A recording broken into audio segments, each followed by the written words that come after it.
चल चल आस रनिंग आस रनिंग हाँ समरेंद्र कुमार साहू जिला परिषद सभ्य सोरडा। कौन कहे आज गोटे नोटिफिकेशन जिलापाल जारी कर कौन उद्देश्य रही कहीं आर्थिक क्षमता जो रही ब्लॉक अध्यक्ष हाथ आउ जो दीर्घ वर्ष है उन्नयनमूलक काम हुए दायी किए रही देखंतु गत 3 वर्ष धरी सोरडा ब्लॉक रे पंचायत समिति बैठक हो नथला कि कौनसी उन्नयन काम रे एठिकार जी ब्लॉक चेयरमैन सी आसु नथिले कि जाउ नथिले।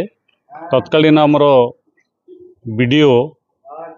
2024-10 मसरे कलेक्टर को चिट्ठी करथिले नेकी एवं ता पूर्व चेयरमैन भी चिट्ठी करथिले आपण आसंतु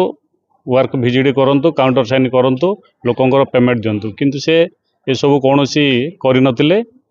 तो जो 2024 मसीह आमर तत्कालीन बीडीओ जो जिलापाल को चिट्ठी करथिले जे चेयरमैन आमको सब कार्य असहयोग कर से जो तांकर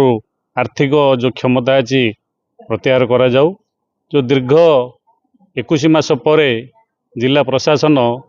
आज से चिट्ठी देइचंती जोटा कि वर्तमान आमर सोरडा चेयरमैन आर्थिक क्षमता आमर सब कलेक्टर को दि जाइए प्रत्याहार कर जा हो दीर्घ 21 मास पर जो आम सोरडा ब्लॉक रे जेते उन्नतिमूलक काम बंद थिला आगामी दिन में उन्नति होब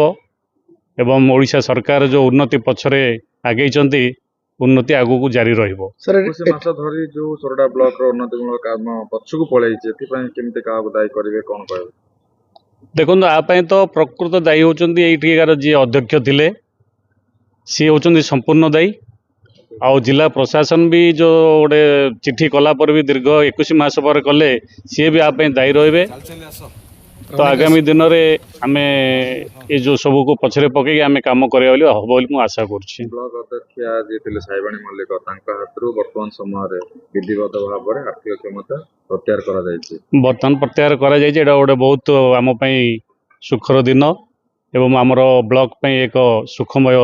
आगामी दिन में हम एवं आमर उन्नतिमूलक काम जारी रहिबो। दायित्व नेले उपजिलापाल केमते आगो काम हम देखो उपजिलापाल जड़े सरकारी अफिसर सी सब तत्पर रे केमती उन्नतिमूलक कार्य हम एवं सोरडा ब्लॉक उन्नतिमूलक कार्य बहुत आगू आगे।